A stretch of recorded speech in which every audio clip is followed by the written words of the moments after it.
তো আগের দিন আমরা প্রেজেন্ট ইনডিফিনাইট আর প্রেজেন্ট কন্টিনিউয়াস এই দুটো ক্লাস করানো হয়েছে। আজকে আমাদের প্রেজেন্ট পারফেক্ট ক্লাস হবে, অর্থাৎ প্রেজেন্ট পারফেক্ট যদি থাকে তাহলে কি করতে হয়। প্রেজেন্ট পারফেক্টে যদি থাকে কি করে বুঝবো প্রেজেন্ট পারফেক্টে আছে, সেটাই হলো প্রথম বড় প্রশ্ন। তো দেখ, প্রেজেন্ট পারফেক্ট টেন্সের স্ট্রাকচারটা একটু দেখ। Present perfect tense, present perfect tense subject তারপরে হ্যাভ অথবা হ্যাজ, এটা হলো অবলিক চিহ্ন, অর্থাৎ সাবজেক্টের পরে হ্যাভ অথবা হ্যাজ দুটোর মধ্যে যে কোনো একটা থাকবে। তারপরে ভার্বের পিপি রূপ বলতে ভার্বের 3 নাম্বার রূপ বা পাস্ট পার্টিসিপেল রূপ, পাস্ট পার্টিসিপেল রূপ। ভার্বের 3টে রূপ আছে, একটা প্রেজেন্ট যেটা প্রথম রূপ ভার্বের 1 নাম্বার, 2 নাম্বার হচ্ছে ভার্বের পাস্ট রূপ V2, আর 3 নাম্বার হচ্ছে ভার্বের পাস্ট পার্টিসিপেল রূপ বা V3। তো সাবজেক্ট তারপরে হ্যাভ বা হ্যাজ দুটোর মধ্যে যে কোনো একটা, তারপরে ভার্বের পিপি রূপ, তারপরে অবজেক্ট, যদি এইভাবে থাকে তাহলে সেটা হচ্ছে আমাদের কি প্রেজেন্ট পারফেক্ট টেন্স। তো সাবজেক্ট কোনটা আর অবজেক্ট কোনটা কি করে চিনবো? ভার্বকে কে আর কি দিয়ে প্রশ্ন করলে যেটা বেরোবে সেটা সাবজেক্ট, আর ভার্বকে কাকে আর কি দিয়ে প্রশ্ন করলে যেটা বেরোবে সেটা অবজেক্ট। এটা তো আগে ক্লাসগুলো আমি সাবজেক্ট অবজেক্ট শিখিয়েছি কি করে বের করতে হয়। আর ভার্বকে কি দিয়ে প্রশ্ন করে ভার্বের ডান দিকে বেরোলে সেটা হচ্ছে অবজেক্ট, বাঁ দিকে বেরোলে সেটা হচ্ছে সাবজেক্ট। আর রুলস কি? প্রেজেন্ট পারফেক্ট টেন্সে যদি থাকে তাহলে তার নিয়ম কি? প্রথমটা নিয়ম হচ্ছে অবজেক্ট হবে সাবজেক্ট, 2 নম্বর নিয়ম হচ্ছে হ্যাভ বিন অথবা হ্যাজ বিন বসবে, 3 নম্বর নিয়ম হচ্ছে ভার্বের পিপি রূপ বসবে, 4 নম্বর নিয়ম হচ্ছে বাই প্রিপোজিশন বসবে, 5 নম্বর নিয়ম হচ্ছে সাবজেক্ট হবে অবজেক্ট। তো হ্যাভ হ্যাজ যদি আমরা দেখতে পাই, আমরা ভয়েস চেঞ্জ করতে দিয়েছে, এটা যেটা আমরা লিখেছি, এই যে এক্সাম্পল গুলো লিখেছি এগুলো হচ্ছে অ্যাক্টিভ, এগুলো হচ্ছে অ্যাক্টিভ। আর যে উত্তরটা আমরা করব সেটা হয় প্যাসিভ। অ্যাক্টিভ থেকে প্যাসিভে আমাদের করতে দেয়, কখনো কখনো উঁচু ক্লাসগুলো না তখন কিন্তু প্যাসিভ থেকে অ্যাক্টিভও করতে দেয়। আমাদের এখন নিচু ক্লাসগুলো কি করতে হয়? অ্যাক্টিভ থেকে প্যাসিভ, উঁচু ক্লাস আবার প্যাসিভ থেকে অ্যাক্টিভ।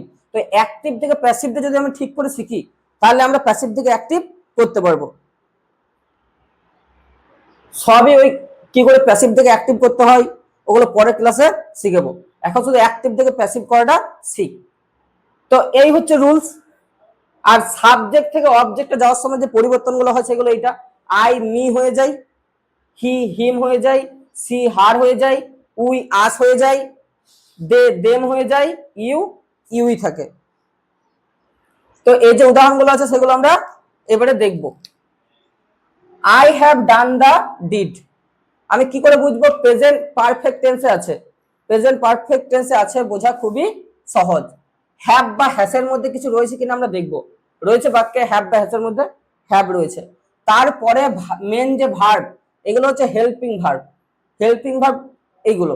আর মেন ভার্ব কাকে বলে? যেই ভার্বটা কোনো কাজ বোঝাবে সেটা হচ্ছে মেন ভার্ব। বাক্যে যেই ভার্বটা কোনো অ্যাকশন বা কাজ বোঝাবে সেটা হচ্ছে মেন ভার্ব। তো ডান এটা হচ্ছে মেন ভার্ব।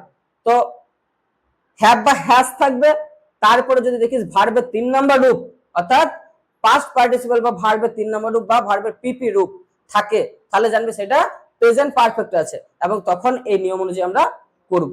সব জায়গাতে নিয়ম একই থাকে, শুধুমাত্র এই জায়গাটাতে চেঞ্জ হয়। আগে যে দুটো করলি সেই দুটোর সঙ্গে দেখ সবই এক, শুধু এই জায়গাটাই চেঞ্জ। প্রেজেন্ট ইনডিফিনাইটের ক্ষেত্রে কি ছিল? এই জায়গাতে এম অথবা ইজ অথবা আর বসছিল। প্রেজেন্ট কন্টিনিউয়াস এর ক্ষেত্রে এখানে এম বিং অথবা ইজ বিং অথবা আর বিং বসছিল। এইবারে এইখানে কি বসছে?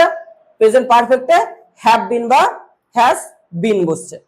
তো I have done the deed, ডানটা হচ্ছে ভার্বের 3 নাম্বার রূপ। আমি ভার্বের রূপগুলো লিখিয়েছি, সেখানে ডানটা লিখিয়েছি ডু ডিড ডান, ডানটা ভার্বের 3 নাম্বার রূপ। তো কি করে করবো আমরা? যে ভার্বটা আছে সেই ভার্বটাকে আমরা কে বা কি দিয়ে প্রশ্ন করব, যে উত্তরটা বেরোবে সেটা সাবজেক্ট হবে। ডান মানে কি? অর্থাৎ কমপ্লিট হয়ে গেছে, কোনো কাজ করে সম্পন্ন হয়েছে। তো কে সম্পন্ন করেছে কাজটা? যার দ্বারা কাজটা হচ্ছে সে হচ্ছে কর্তা বা সাবজেক্ট, যে কাজটা করছে। কে কাজটা করছে? আই, আমি কাজটা করছি, তাহলে আমি হচ্ছি সাবজেক্ট। এবং যেটা করছে সেটা হচ্ছে অবজেক্ট। কি করছে? কোনো একটা কাজ করছে, ডিড মানে কাজ, কোনো একটা কাজ করছে। কি করছে? কাজ করছে। ভার্বকে কি দিয়ে প্রশ্ন করে যদি ভার্বের ডান দিকে উত্তরটা বেরোয় তাহলে সেটা অবজেক্ট। বুঝতে পারলি? ডান দিক বলতে এই দিকটা। ভার্বকে কি দিয়ে প্রশ্ন করবে, ডান দিকে উত্তরটা বেরোলে সেটা অবজেক্ট। তো সাবজেক্ট অবজেক্ট গুলো একটু দেখে নে যারা নতুন আজকে। ওন মানে জিতেছে। কে জিতেছে? আমরা জিতেছি। কে জিতেছে? আমরা জিতেছি। ওন মানে কি জিতেছে। দেখ হ্যাভ আছে, তারপরে ভার্বের 3 নম্বর রূপ আছে, ওনটা ভার্বের 3 নম্বর রূপ। কে জিতেছে? আমরা জিতেছি। তো কে দিয়ে প্রশ্ন করে পরে যে উত্তরটা পাওয়া যায় সেটা কি? সাবজেক্ট। কি জিতেছি, কি দিয়ে প্রশ্ন করে ভার্বের ডান দিকে যদি বেরোই তাহলে সেটা হচ্ছে অবজেক্ট। কি জিতেছি? দা ম্যাচ, ম্যাচ জিতেছি। তাহলে কি দিয়ে প্রশ্ন করে ভার্বের ডান দিকে যদি উত্তর বেরোয় তাহলে অবজেক্ট। তারপরে দেখ ইটেন, খাওয়া হয়েছে। দেখ কি বললাম, হ্যাভ বা হ্যাজ থাকবে, তারপরে ভার্বের 3 নাম্বার রূপ থাকবে। হ্যাভ বা হ্যাজ থাকবে, তারপরে ভার্বের 3 নাম্বার রূপ থাকবে, তাহলে সেটা প্রেজেন্ট পারফেক্ট টেন্স। এবারে ভার্বের 3 নাম্বার রূপ না 1 নাম্বার না 2 নাম্বার, সেটা কি প্র্যাকটিস করতে করতে জানবো।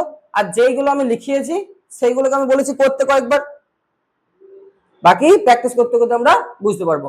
হ্যাভ বা হ্যাজের পরে ভার্বের 3 নাম্বার রূপই থাকে। হ্যাভ বা হ্যাজ থাকবে, তারপর যে রূপটা থাকবে সেটা জানবে ভার্বের 3 নাম্বার রূপ। তো তাহলে এখানে কি হচ্ছে দেখো, ইটেন, ইটেন মানে খেয়েছে। কে খেয়েছে? সি, সে খেয়েছে। কে দিয়ে প্রশ্ন করে যে উত্তরটা পাওয়া যায় সেটা সাবজেক্ট। কি খেয়েছে? কি দিয়ে প্রশ্ন করে ভার্বের ডান দিকে উত্তর পেলে সেটা অবজেক্ট। ভাত খেয়েছে। কি খেয়েছে? ভাত খেয়েছে। সেন্ট, পাঠিয়েছে। কে পাঠিয়েছে? তারা পাঠিয়েছে। কে পাঠিয়েছে? তারা। দে মানে কি? তারা, তারা পাঠিয়েছে। কেন? কে দিয়ে প্রশ্ন করে যে উত্তরটা পাওয়া যাবে সেটা কি হবে? সাবজেক্ট। কি পাঠিয়েছে? আ মেসেজ পাঠিয়েছে, একটা মেসেজ পাঠিয়েছে, ভার্বের ডান দিকে, তাহলে কি হবে? অবজেক্ট। দেখ কে দিয়ে আর কি দিয়ে প্রশ্ন করলে সাবজেক্ট পাওয়া যায়, তো কে দিয়ে প্রশ্ন করলে সেটা সাবজেক্ট পাওয়া যায়, আর কাকে দিয়ে প্রশ্ন করলে অবজেক্ট পাওয়া যায়। কে আর কাকের সঙ্গে কোনো দ্বন্দ্ব নাই। কে দিয়ে প্রশ্ন করলে যে উত্তরটা বেরোবে সেটা সাবজেক্ট, কাকে দিয়ে প্রশ্ন করলে যে উত্তরটা বেরোবে সেটা অবজেক্ট। কি দিয়ে একটা দ্বন্দ্ব আছে, সেই দ্বন্দ্বটা কি? কি দিয়ে প্রশ্ন করলে যে উত্তরটা বেরোবে ভার্বের ডান দিকে বেরোলে অবজেক্ট হয়। এটা কিন্তু একদম পার্টিকুলার নিয়ম না, বেশিরভাগ ক্ষেত্রেই। তোদের লেভেলের ক্ষেত্রে ওরকম থাকবে না, তোদের জানবি ওইটাই বেটার। তো আর একটা দেখো, অবজেক্ট বের করে কি দিয়ে প্রশ্ন করলে যেটা বেরোচ্ছে সেটা অবজেক্ট বেরোচ্ছে ভার্বের ডান দিকে। আরেকটা দেখো, কাকে দিয়ে প্রশ্ন করলে কিন্তু অবজেক্ট বেরোচ্ছে। পাঠিয়েছে, তো কাকে পাঠিয়েছে? এখানে বাক্য উত্তর রয়েছে, কাকে পাঠিয়েছে? আমাকে পাঠিয়েছে। মি মানে কি? আমাকে। তারা আমাকে একটা মেসেজ পাঠিয়েছে। কাকে পাঠিয়েছে? কাকে দিয়ে প্রশ্ন করে একটা উত্তর পাচ্ছি, তো পাচ্ছি না, তাহলে এটাও অবজেক্ট। বাক্যে একাধিক অবজেক্ট থাকতে পারে, ভালো করে মাথায় ঢুকিয়ে না। পাঠিয়েছে, কে পাঠিয়ে, কি পাঠিয়েছে? একটা মেসেজ। কি দিয়ে প্রশ্ন করে যেটা পেলাম সেটা কি? অবজেক্ট। ভার্বে যেহেতু ডান দিকে। কাকে পাঠিয়েছে? আমাকে পাঠিয়েছে। কাকে দিয়ে প্রশ্ন করে আরেকটা উত্তর পাচ্ছি, তাহলে এটা কি? অবজেক্ট। বুঝতে পারলি? আরো প্র্যাকটিস করতে করতে বুঝতে পারবি। তাহলে আমাদের নিয়ম কি?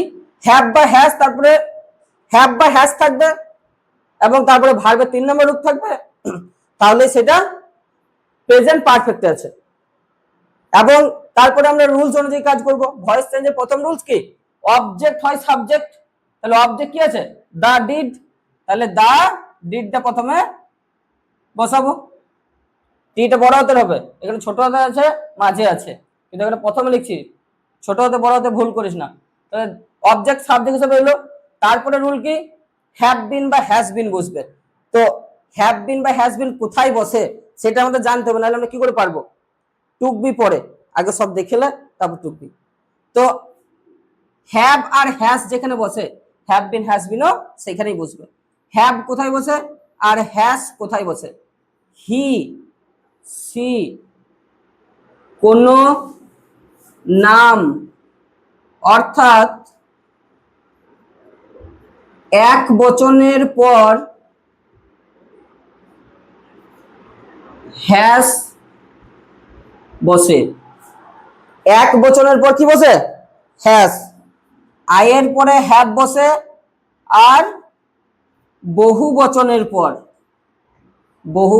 পর হ্যাভ বসে। মাথায় ঢুকিয়ে নে। হ্যাস কখন বসে? এক বচনের পর। হ্যাভ কখন বসে? বহু বচনের পর আর আয়ের পর। আর বহু বচনের পর হ্যাভ বসে। আর হ্যাস কখন বসে?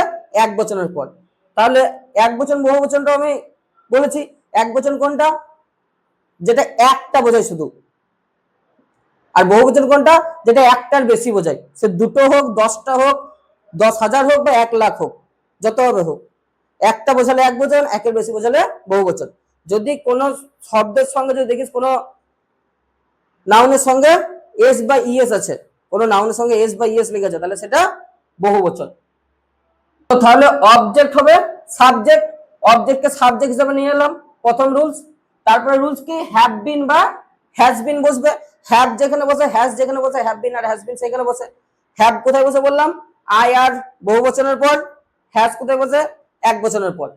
তাহলে এখানে দা ডিড, কাজ, এক বচন বোঝাচ্ছে, তাহলে কি হবে? Has been. তারপরে ভার্বের পিপি রূপ বসে। তো প্রেজেন্ট পারফেক্টে ভার্বের পিপি রূপটাই দেওয়া থাকে। এখানে আমাদের পিপি রূপ না জানলেও হয়। অনেক ক্ষেত্রে অনেক টেন্সে আমাদের অসুবিধা হয়, কিন্তু যদি কোশ্চেনে হ্যাভ বা হ্যাজ রয়েছে তাহলে আমাদের আর কোনো অসুবিধা নাই। তার মানে ভার্বের পিপি রূপ দেওয়া গেছে, তাহলে যা আছে সেটা লিখে দেবো। কি আছে? ডান। তারপরে নিয়ম কি? বাই প্রিপোজিশন বসবে। বাই প্রিপোজিশন বসালাম। তারপরে নিয়ম কি? লাস্ট সাবজেক্ট হবে অবজেক্ট। সাবজেক্ট কি আছে? আই। আইটা সাবজেক্ট থেকে অবজেক্টে যাওয়ার সময় কি হবে? মি হবে। তাহলে মি বসালাম, শেষে ফুল স্টপটা দেবে, নাহলে ভুল। তাহলে হলো। তারপরে দেখ, অবজেক্ট হবে সাবজেক্ট। অবজেক্ট কি আছে? দা ম্যাচ। তাহলে দা ম্যাচ লিখলাম।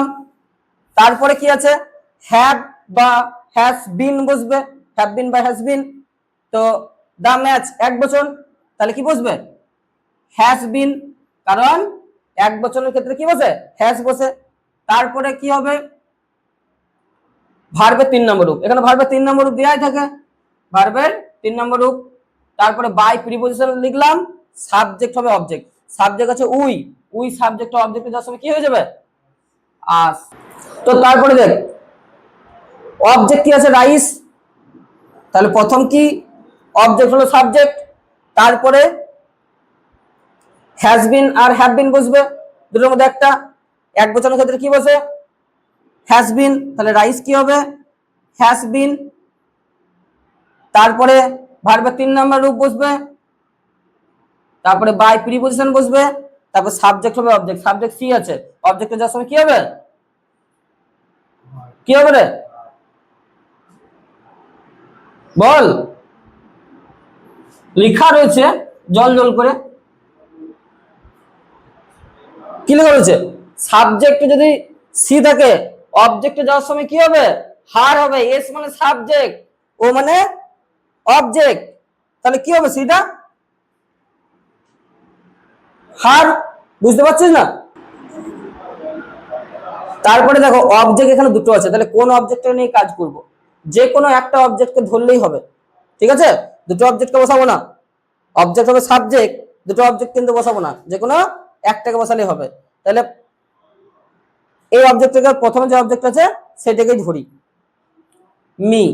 মিটা অবজেক্টে যদি থাকে, সেটা সাবজেক্ট আসার সময় কি হবে? প্রথম নিয়মটা অবজেক্ট হবে সাবজেক্ট। মিটা অবজেক্ট আছে, সেটা সাবজেক্ট হবে। তাহলে মি যদি অবজেক্টে থাকে, সেটা যদি সাবজেক্টে আসে কি হবে? তাহলে মিটা কি হয়ে গেল? আই হয়ে গেল। বুঝতে পারলি? তারপরে কি বলবে? হ্যাভ বিন বা হ্যাজ বিন। কি আছে? হ্যাভ। আর এরপর কি বসে? হ্যাভ বসে। তাহলে কি হবে? Have been. তারপরে ভার্বের 3 নম্বর রূপ তো থাকেই, সেন্ট। তারপরে বাই প্রিপোজিশন বসাবো। কিন্তু যখন দেখবি অতিরিক্ত অবজেক্ট রয়েছে, তখন বাই প্রিপোজিশন বসানোর আগে বাড়তি অবজেক্টটাকে লিখে দেবো। এখানে কি আছে বাড়তি অবজেক্ট, আ মেসেজ, সেটা লিখে দেবো। তারপরে বাই প্রিপোজিশন বসাবো। তাহলে দে সাবজেক্ট অবজেক্ট যাওয়ার সময় কি হবে, দেম হবে। আমি এটাকে এই অবজেক্টটাকে সাবজেক্ট হিসেবে ধরলাম, এই অবজেক্টটাকে ধরে করলাম। তো ভালো নাও লাগতে পারে, তো এটাকে ধরেও করতে পারিস, এটাকে ধরে করলেও ভুল হবে না। তাহলে এটাকে ধরে একবার করি, আ মেসেজ, এটা অবজেক্টটাকে সাবজেক্ট হিসেবে নিয়ে এলাম। আ মেসেজ মানে কি এক বচন, এ লেগে রয়েছে তার মানে এক বচন। এক বচনের ক্ষেত্রে কি হবে, হ্যাজ বিন হবে। আ মেসেজ হ্যাজ বিন, তারপরে ভার্বের 3 নম্বর রূপ, তারপরে বাই প্রিপোজিশন লেখার আগে কি বললাম, যে বাড়তি অবজেক্টটা রয়েছে সেটাকে বসাতে হবে। বাড়তি অবজেক্ট কি আছে, মি আছে, এই মিটাকে কিন্তু আই করে দেবো না, কারণ এটাকে তো অবজেক্ট থেকে সাবজেক্ট হিসেবে নিয়ে আসছে না। যখন অবজেক্ট থেকে সাবজেক্ট হিসেবে নিয়ে আসবো তখন আই হবে। তাহলে সেন্ট মি, তারপরে বাই সাবজেক্ট কি আছে, দে, সেটা অবজেক্ট যাওয়ার সময় হয়ে যাবে দেম। তাহলে এই হচ্ছে আমাদের প্রেজেন্ট পারফেক্টে ভয়েস চেঞ্জ। খুব কঠিন? তো দেখ আরো কটা উদাহরণ। তো দেখো কি রয়েছে, হ্যাজ রয়েছে, তাহলে তারপরে কি রাখবে, ভার্বের 3 নম্বর রূপ। প্রথমে যেটা থাকে সেটা হয় সাবজেক্ট, তারপরে অবজেক্ট। হ্যাভ রয়েছে, তারপরে যেটা থাকবে সেটা ভার্বের 3 নম্বর রূপ। প্রথমে যেটা হয় সেটা সাবজেক্ট, তারপরে অবজেক্ট। হ্যাভ রয়েছে, তারপরে যেটা থাকে ভার্বের 3 নম্বর রূপ, প্রথমে যেটা সাবজেক্ট, তারপরে অবজেক্ট। ভার্বের 3 নম্বর রূপ, সাবজেক্ট, অবজেক্ট, এগুলো দেখালাম, এগুলো আর অত ডিটেলসে যাচ্ছি না। হ্যাভ রয়েছে, ভার্বের 3 নম্বর রূপ, সাবজেক্ট, অবজেক্ট। হ্যাভ রয়েছে, ভার্বের 3 নম্বর রূপ, সাবজেক্ট, অবজেক্ট। অ্যাগ্রিড রাজি হওয়া, কিসে রাজি হচ্ছে, কি, দিস ইস্যু, এই ইস্যুতে, এই টুটা কিন্তু বাড়তি আছে, মাথায় রাখবি। তো দেখো তাহলে প্রথম নিয়ম কি, অবজেক্ট হবে সাবজেক্ট, তাহলে দা লেটার প্রথম বসবে, দা লেটার। তারপরে নিয়ম কি, হ্যাভ বিন বা হ্যাজ বিন বসবে, দা লেটার এক বচন, তাহলে হ্যাজ বিন বসবে। তারপরে ভার্বের 3 নম্বর রূপ রিটেন, তারপরে বাই প্রিপোজিশন বসবে, তারপর সাবজেক্ট হবে অবজেক্ট, সাবজেক্ট আছে হি, অবজেক্টে যাওয়ার সময় হয়ে যাবে হিম। তারপরেটা দেখো দা পিকচার্স, দেখো এখানে শেষে কি আছে, ইয়েস আছে, শেষে এস বাই ইয়েস থাকলে কি বলেছি, বহু বচন হয়, বহু বচনের ক্ষেত্রে কি বসবে, হ্যাভ বিন। তারপরে ভার্বের 3 নম্বর রূপ, তারপরে বাই প্রিপোজিশন, তারপরে সাবজেক্ট হবে অবজেক্ট, ইউটা সাবজেক্ট থেকে অবজেক্টে যাওয়ার সময় ইউই থাকে। তারপরে অবজেক্ট হবে সাবজেক্ট, 5 মাইলস, 5 মাইলস কি রয়েছে, এস বাই এস, তাহলে বহু বচন, বহু বচন হলেই হ্যাভ বিন। তারপরে ভার্বের 3 নম্বর রূপ, তারপরে বাই প্রিপোজিশন, তারপর সাবজেক্ট আছে উই, অবজেক্টে যাওয়ার সময় কি হয়ে যাবে, আস। তারপরে অবজেক্ট কি আছে, দা প্রেজেন্ট, তারপর দা প্রেজেন্ট এক বচন, তাহলে হ্যাজ বিন। তারপরে ভার্বের 3 নম্বর রূপ ওপেন্ড, তারপরে বাই প্রিপোজিশন, তারপর সাবজেক্ট আছে আই, অবজেক্টে যাওয়ার সময় হয়ে যাবে মি। তারপরে they have not read the book, এই ক্ষেত্রে দেখো এতক্ষণ যেগুলো আমরা করছিলাম সেগুলো সব হ্যাঁ বাচক বাক্য ছিল, অ্যাফার্মেটিভ। এবারে নট, নো, এই শব্দগুলো থাকলে সেটা হয়ে যায় নেগেটিভ বাক্য। তো নেগেটিভ বাক্য করার সময় আমাদের শুধু মাথায় রাখতে হবে সব একই, শুধুমাত্র এখানে আমরা লিখছি না হ্যাভ বিন বা হ্যাজ বিন, এখানে আমরা সেক্ষেত্রে লিখবো হ্যাভ নট বিন বা হ্যাজ নট বিন, নটটাকে হ্যাভ আর বিনের, হ্যাজ আর বিনের মাঝে লিখবো। মাথায় থাকবে, যদি না থাকে তাহলে ছোট করে লিখে নেন। নেগেটিভ বাক্যের ক্ষেত্রে নটটা মাঝে হবে, নেগেটিভ বাক্যের ক্ষেত্রে নটটা মাঝে হবে হ্যাভ বিন ও হ্যাজ বিনের। বুঝতে পারলি? তাহলে কি হবে, দা বুক অবজেক্ট আছে, এটা সাবজেক্ট হিসেবে নিয়ে চলে এলাম। তারপরে কি হবে, হ্যাভ বিন বা হ্যাজ বিন হবে, দা বুক এক বচন, তাহলে হ্যাভ বিন হবে না হ্যাজ বিন হবে, হ্যাজ বিন হবে, এক বচনে কি বলেছি হ্যাজ বসে, তাহলে হ্যাজ বিন হবে। কিন্তু যেহেতু এটা নেগেটিভ বাক্য তাহলে শুধু হ্যাজ বিন বসাবো না, কি বসাবো, হ্যাজ নট বিন। বুঝতে পারলি? হ্যাজ নট বিন। তারপরে ভার্বের 3 নম্বর রূপ বসে গেল, তারপরে বাই প্রিপোজিশন বসে গেল, তারপর সাবজেক্ট আছে দে, অবজেক্টে যা সবে হয়ে যাবে দেম। এইভাবে বারবার প্র্যাকটিস করতে করতে দেখবি সব মুখস্থ হয়ে গেছে, শুধু একবার পড়তে হবে। তারপরে অবজেক্ট আছে দিস ইস্যু, দিস ইস্যু লিখলাম। তারপরে দেখো এখানেও কিন্তু আছে নট, এখানেও নট আছে নেগেটিভ, তাহলে দিস ইস্যু এক বচন, তাহলে কি হবে হ্যাজ বিন হবে। কিন্তু যেহেতু নট রয়েছে তাহলে কি লিখবো, has not bin, has not বিন। বুঝতে পারলি সব? এটা নেগেটিভের ক্ষেত্রে নটটা শুধু এক্সট্রা মাঝে যোগ হচ্ছে। তারপরে ভার্বের 3 নম্বর রূপ যা আছে তাই, এখানে ভার্বের 3 নম্বর রূপ দেয়াই থাকে। তারপরে বাই প্রিপোজিশন বসাবো, কিন্তু দেখো এখানে একটা টু বাড়তি আছে, তাই বাড়তি যে অংশগুলো থাকবে সেটা বাই প্রিপোজিশন বসার আগেই বসাবো। ওই তো বললাম বাড়তি অবজেক্ট থাকুক বা অন্য যা কিছু থাকবে থাকুক, বাড়তিটা বাই প্রিপোজিশন বসার আগেই বসাবো। তারপরে বাই প্রিপোজিশন বসাবো, তারপরে সাবজেক্ট আছে উই, সেটা অবজেক্টে যা সবে হয়ে যাবে আস। তাহলে প্রেজেন্ট পারফেক্ট টেন্সের ভয়েস চেঞ্জ বুঝতে পারছিস কি করে করতে হবে, একদম জলের মতো সহজ। আমি বারবার বলেছি গ্রামার মানেই কিন্তু প্র্যাকটিস, যত প্র্যাকটিস করবি গ্রামার তত ভালো হবে, মুখস্থ করে কিন্তু গ্রামার হবে না। তাই বাড়িতে গিয়ে কিন্তু দেখতে হবে, প্র্যাকটিস করতে হবে। তো আজকে এই পর্যন্তই, এবারে পরের দিনে।